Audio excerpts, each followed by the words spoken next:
डाली डाली फूलों की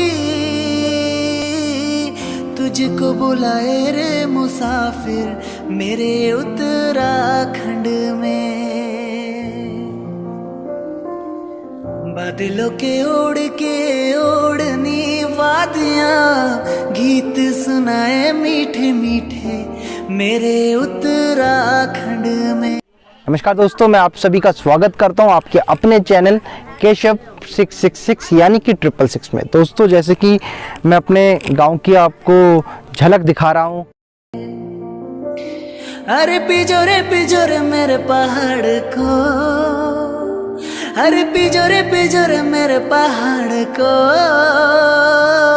ठंडो पानी ठंडो पानी ठंडो पानी ठंडो पानी। और आज मैं आपको अपने एक हमारे भारत की और हमारे उत्तराखंड की एक संस्कृति दिखा रहा हूं, जो कि शायद ही किसी दूसरे देश में इस प्रकार से होता होगा। इसीलिए हम सभी को गर्व होता है कि हम सब भारतीय हैं और हम उत्तराखंडी हैं। दोस्तों, जैसे कि आज मेरी दादी अम्मा जी का श्राद्ध है और मेरे पिताजी और साथ में मेरे चाचा जी अपनी माता जी का पूजन करेंगे और गौ माता का पूजन करेंगे और जो श्राद्ध का नियम कानून होता है उस हिसाब से पूजा करेंगे, जो कि मैं अभी आपको दिखाऊंगा। तो दोस्तों, जो हमारी भारत की संस्कृति है बहुत ही विशाल है। हमारे देश में माता पिता का सम्मान सर्वश्रेष्ठ है, सबसे ऊपर है, और उनके स्वर्गवास के बाद भी उनका श्राद्ध होता है, पितरों को पूजा जाता है। हमारे वहाँ माता पिता का पूजन भगवान के बराबर होता है। तो दोस्तों, चलो आज दिखाता हूँ किस प्रकार से श्राद्ध की पूजा हो रही है।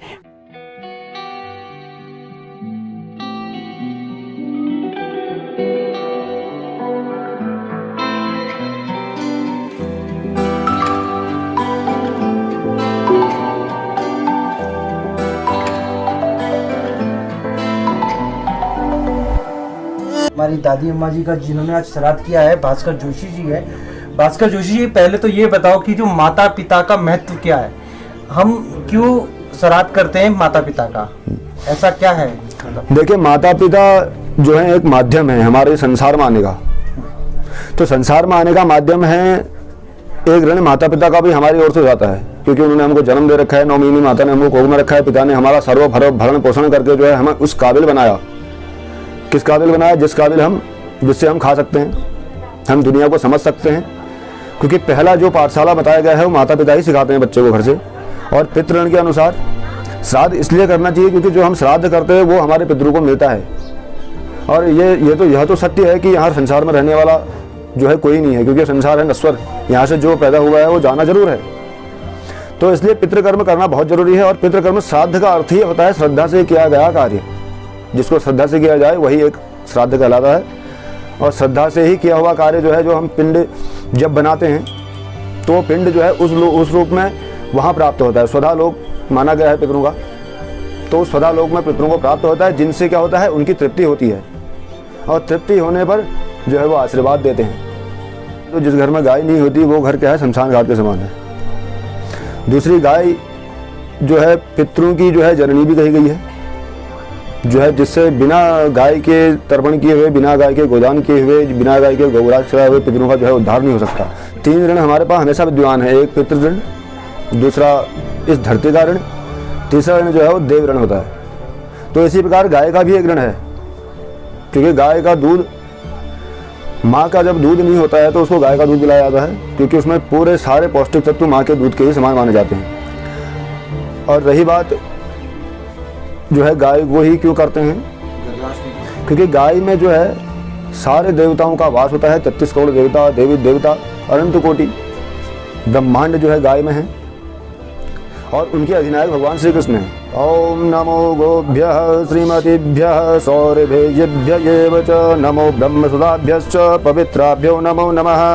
गावो ममागतः सन्तु गावो मे सन्तु पृष्ठतः गावो मे पार्श्वयोः सन्तु गवां मध्ये वसाम्यहं पञ्चगावः समुत्पन्ना मध्यमाने महोदधौ तासां मध्ये प्रियानन्द तस्यै देव्यै नमो नमः गवां मङ्गेषु तिष्ठन्ति भुवनानि चतुर्दश यस्मात् तस्माच्छिदं स्यात् लोके परत्र च ॐ नमो पितरोसाय शोषाय जीवाय नमो वः पितरो घोराय नमो वः पितरो दतसतो पितरो दिशिमतो पितरो वासात पितृभ्यः सुधा दिव्यः सुधा नमः पितामहेभ्यो सुधा दिव्यो सुधा नमः प्रपितामहेभ्यो सुधा दिव्यो सुधा नमः अक्षन्न पितरो निमदन्त पितरो तृप्यन्त पितरः पितरो सुनन्द्वम्।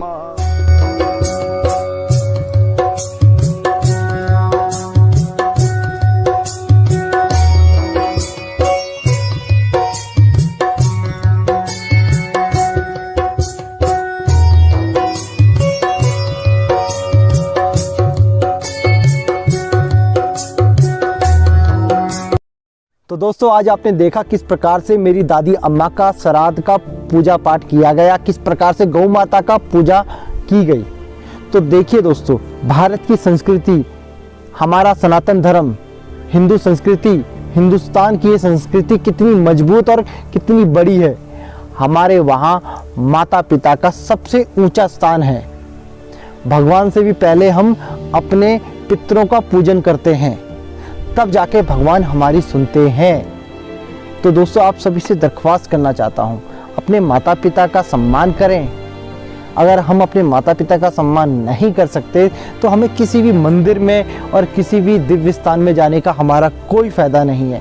तो अपने माता पिता का जीवित रहते हुए भी सम्मान कीजिए और उनकी देखभाल कीजिए। आज जिस प्रकार से हमारे देश में वृद्धाश्रम बन रहे हैं, ये कोई अच्छी बात नहीं है हमारी संस्कृति के लिए, क्योंकि वृद्धाश्रम हमारी संस्कृति नहीं है।